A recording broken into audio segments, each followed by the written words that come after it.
مصطفى مصطفى متبع للصفا.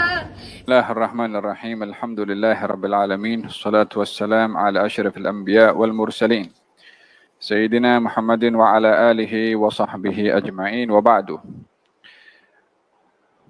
Hikmah yang ke-40 dari kitab Al-Hikam karangan Al-Imam Ibn Atha'illah As-Sakandari. Qala radhiyallahu anhu, in lam tuhsin dhannaka bihi li ajli husni wasfihi, fahassin dhannaka bihi li ajli muamalatihi ma'aka, fahal awwadaka illa hasanan, wahal asda ilaika illa minanan. Jika engkau tidak dapat bersangka baik kepadanya, yakni kepada Allah, kerana kebaikan sifatnya, maka bersangka baiklah kepadanya kerana layanannya terhadapmu.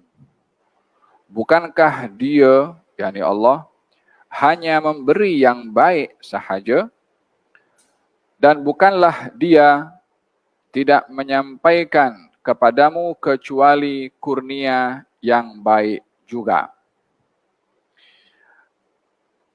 Kata hikmah ini ada memberikan penerangan kepada kita cara kita bermuamalah, berinteraksi kepada Allah Subhanahu wa taala dalam status kita sebagai hamba dan Allah sebagai Tuhan. Di mana hamba itu dicipta oleh Allah Subhanahu wa taala tidak dapat terlepas daripada dugaan dan ujian. Sebahagian daripada mereka yang diuji oleh Allah Subhanahu wa taala menilai ujian itu sebagai satu peluang bagi dirinya untuk memastikan kalau hamba tadi adalah hamba yang patuh dan taat ketika berhadapan dengan ujian. Dibezakan dengan hamba yang ketika diuji yang gagal ketika berhadapan dengan dugaan dan ujian. Untuk memastikan iman, itu prosesnya melalui ujian. Afahasiban nasu ay yutraku ay yaqulu amanna wa hum la yuftanun. Walaqad fatanna alladhina min qablihim fala ya'lamanna Allahu alladhina sadaqu wa la ya'lamanna al-kadhibin. Dalam surat Al-Ankabut, Allah berfirman, adakah manusia itu menyangka dengan mengatakan kami beriman, lalu tidak mahu diuji, tidak mahu diduga?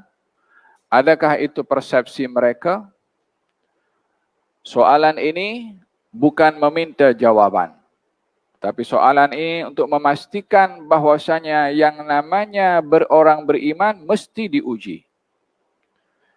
Tidak dapat terpisah antara iman dengan ujian. Kami, yakni Allah, telah menduga umat sebelum kamu. Dan kami juga akan menduga dan menguji kamu. Untuk kami mengetahui siapa di antara kamu yang benar dalam iman. Dan siapa di antara kamu yang dusta dalam imannya. Maka dengan demikian, kita melihat ujian dan dugaan ini satu peluang bagi seseorang memastikan imannya. Oleh sebab itu, setiap orang beriman ketika berhadapan dengan dugaan dan ujian, mereka akan melihat dengan kacamata baik sangka kepada Allah Subhanahu wa taala.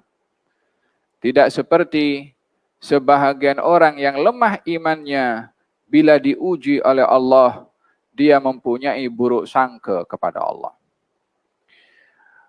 Mereka yang lemah iman ini diceritakan oleh Allah Subhanahu wa taala di dalam Al-Qur'an, fa'ammal insanu idza mabtalahu rabbuhu fa akramahu wa na'amahu fayaqulu rabbi akraman. Ada manusia ketika diuji oleh Allah dengan nikmat, diberi oleh Allah pemberian-pemberian yang banyak, lalu mereka mengatakan Allah muliakan aku, Allah baik pada aku. Wa amma idza mabtalahu faqadara alaihi rizqahu fayaqulu rabbi ahanan. Tapi ketika diuji oleh Allah, rezekinya kurang, nikmatnya kurang, permintaannya tidak diberi, maka hamba tadi mengatakan Tuhan aku tak sayang aku. Tuhan aku hina aku. Tuhan aku menghendaki kehendak yang tidak baik pada aku. Jadi tidak balance pada orang seperti ini, hanya mempunyai baik sangka ketika diberi nikmat dan berburuk sangka ketika diuji dengan dugaan. Maka Allah berfirman, kalla, jangan berbuat begitu. Jangan menilai satu nikmat itu tanda kebaikan dan musibah itu tanda keburukan. Kedua-duanya adalah ujian bagi seseorang yang diberi nikmat atau yang diberi musibah. Orang diberi nikmat diuji dengan nikmatnya, adakah bersyukur atau tidak? Orang yang diberi musibah diuji kesabarannya atau tidak. Wa nabluukum bisyarri wal khairi fitnah. Kami Allah menduga kamu dengan sesuatu yang kamu suka, nikmat, rezeki, sehat, harta, dan sesuatu yang kamu tak suka, susah, rezeki, ekonomi sempit, sakit, dan berbagai macam problem. Dua-dua adalah dugaan. Kata Imam Ibn Athaillah Sakandari, sikap seorang mukmin kepada Allah Subhanahu wa taala akan mengedepankan konsep husnudzan, baik sangka kepada Allah Subhanahu wa taala, yang diperintahkan baik itu di dalam Al-Quranul Karim dan juga dalam hadis Nabi Muhammad sallallahu alaihi wa ala alihi wa sahbihi wasallam. Baginda bersabda tentang pentingnya husnudzan, baik sangka. Katanya, khaslatan laisa fawqahuma min birrin husnudzan billah wa husnudzan bi ibadillah. Dua perkara tak ada yang lebih baik daripada keduanya. Yang pertama, berbaik sangka pada Allah. Yang kedua, berbaik sangka kepada hamba-hamba Allah. Baik sangka kepada Allah ketika diberi nikmat, maka baik sangkanya kepada Allah, Allah menguji aku untuk aku bersyukur. Ketika diberi musibah, berbaik sangka kepada Allah, Allah akan memberi pahala kepada aku dengan sabar. Sehingga tidak bermain dalam hatinya, apa silap aku sampai Allah menduga aku seperti ini. Apa salah aku sehingga Allah menduga aku dengan dugaan yang berat yang aku tak mampu memikulnya. Ini sudah buruk sangka kepada Allah Subhanahu wa taala ketika berhadapan dengan dugaan. Kata Imam Ibn Athaillah Sakandari mengatakan, kalau kamu tidak dapat bersangka baik kepada Allah kerana kebaikan sifatnya, maka bersangka baiklah kepada Allah karena layanannya kepada kamu. Bukankah Allah melayan kepada manusia itu hanya dengan kebaikan sahaja? Allah beri sehat tak kira kepada sesiapapun. Allah bagi tubuh badan ini berfungsi normal kepada sesiapapun kecuali yang diduga oleh Allah Subhanahu wa taala kesabarannya dengan adanya kekurangan pada tubuh badannya. Allah memberikan oksigen tanpa kita perlu membayar kepada sesiapapun. Maka kita melihat pada apa yang dilakukan oleh Allah terhadap hambanya, semuanya adalah perkara yang baik. Hanya saja manusia itu berbeza di dalam menyikapi ihsannya Allah. Ada orang melihat Allah itu berbuat ihsan kalau dirinya dapat apa yang diminta. Kalau tak dapat, maka dia melihat Allah tak berbuat ihsan kepada dirinya. Dan dengan demikian, muamalah seorang hamba kepada Allah Subhanahu wa taala adalah dengan husnudzan. Dalam hadis Nabi Muhammad sallallahu alaihi wasallam, yang hadis ini diriwayatkan oleh Nabi daripada Allah, namanya hadis qudsi, hadis yang Nabi sandarkan kepada Allah. Katanya Allah berfirman, ana inda dhanni abdi bi falyadhunna bi ma syaa. Aku ini akan berada pada prasangka hambaku. Maka hendaklah hambaku memiliki prasangka terpulang kepada dia. Ingin memiliki prasangka yang mana satu kepada aku, yakni kepada Allah. Bila orang melihat apa yang berlaku kepada dirinya, satu hukuman daripada Allah, maka dia kena hukum oleh Allah. Bukan karena Allah benar menghukum kepada dia, tapi karena buruk sangkanya dia kalau Allah menghukum, maka jadilah itu sebagai hukuman. Bila orang mempunyai prasangka yang baik kepada Allah atas apa yang berlaku kepada dirinya, hatta dalam bentuk dugaan, itulah kebaikan yang Allah beri kepada seseorang, walaupun dalam bentuk musibah. Dalam hadis Nabi Muhammad SAW, beliau bersabda, ada kalanya Allah itu menduga seorang dengan miskin, karena kalau dia dibiarkan kaya, dia makin jauh daripada Allah dengan kekayaannya. Ada kalanya Allah memberi sakit kepada seseorang, kalau dia sehat justru digunakan kesehatannya untuk hal yang dimurka oleh Allah. Ada kalanya Allah memberikan kekayaan kepada seseorang, kalau dia diduga dengan miskin, dia tak mampu berhadapan dengan kemiskinannya. Ada kalanya Allah menduga seorang dengan sehat, yang kalau diduga dengan sakit, dia tak mampu memikul sabar dalam sakit yang dihadapinya. Jadi, hikmah yang disimpan oleh Allah di dalam dugaannya dan juga dalam nikmatnya adalah cukup luas untuk kita melihat di sebalik apa yang berlaku, bukan hanya daripada zahir yang berlaku. Salah satu contohnya, di dalam Al-Quranul Karim, Allah Subhanahu wa taala menceritakan dalam surat Al-Kahfi, ketika Nabi Musa berjalan dengan Nabi Khidir, kemudian nampak budak kecil bermain. Nabi Khidir dekati budak itu dan dibunuh oleh Nabi Khidir.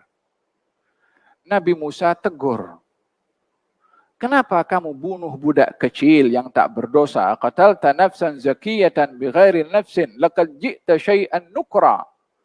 Hai Khidir, kenapa engkau bunuh budak kecil? Bukan dengan sebab yang benar. Budak itu bukan bunuh orang. Budak itu bukan melakukan jenayah sehingga engkau bunuh dia. Kamu telah melakukan perkara yang mungkar, kata Nabi Musa.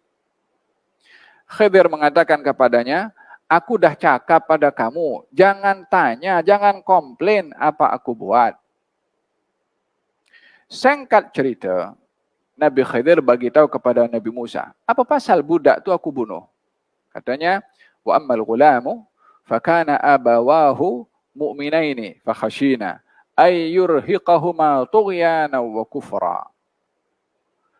Budak kecil yang aku bunuh itu, dalam pengetahuannya Allah yang diberitahu kepada aku, orang tua dua budak itu orang baik, orang beriman.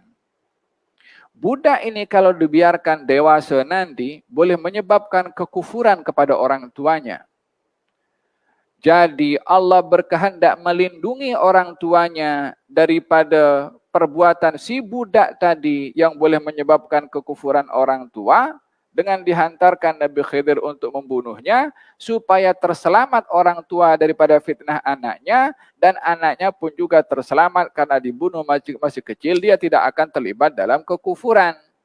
Jadi, yang dilakukan oleh Nabi Khidir itu yang nampaknya bunuh dosa besar, nampaknya begitu. Tapi hikmah di sebalik apa yang dilakukan, kebaikan yang tak terbayangkan. Dalam contoh ini, Allah ingin memberitahukan bahwa apa yang kita hadapi dalam hidup ini, walaupun nampaknya ia adalah satu perkara yang berat untuk dilalui oleh seorang manusia, khususnya bagi orang yang beriman, di sebalik apa yang kita nampak berat, sejuta kebaikan disimpan oleh Allah Subhanahu wa taala. Disinilah letak baik sangka kepada Allah bila berlaku sesuatu kepada kita di luar yang kita inginkan. Ada beberapa hikmah daripada berbaik sangka kepada Allah Subhanahu wa taala. Larangannya adalah berburuk sangka kepada Allah. Dalam hadis Nabi Muhammad sallallahu alaihi wasallam, bila seseorang di antara kamu itu sedang nazak, maka hendaklah dia berbaik sangka kepada Allah. Momen yang paling mencabar bagi seseorang dalam hidup ini bila nazak. Kata Nabi, yang menentukan nasib seseorang itu sebelum meninggalkan dunia ini diukur dengan baik sangkanya atau tidaknya kepada Allah Subhanahu wa taala. Kata Nabi SAW, jangan ada di antara kamu yang meninggal dunia melainkan memiliki baik sangka kepada Allah. Saat nazak itu Allah Ghafur, Allah Rahim. Walaupun dia orang berdosa, walaupun dia orang banyak melakukan perkara yang mungkar, mungkin saja itu husnudzan kepada Allah menjadi sebab terhapusnya dia punya salah silap. Allah bila ingin menghapuskan dosa, siapa yang akan menghalang kehendak Allah Subhanahu wa taala?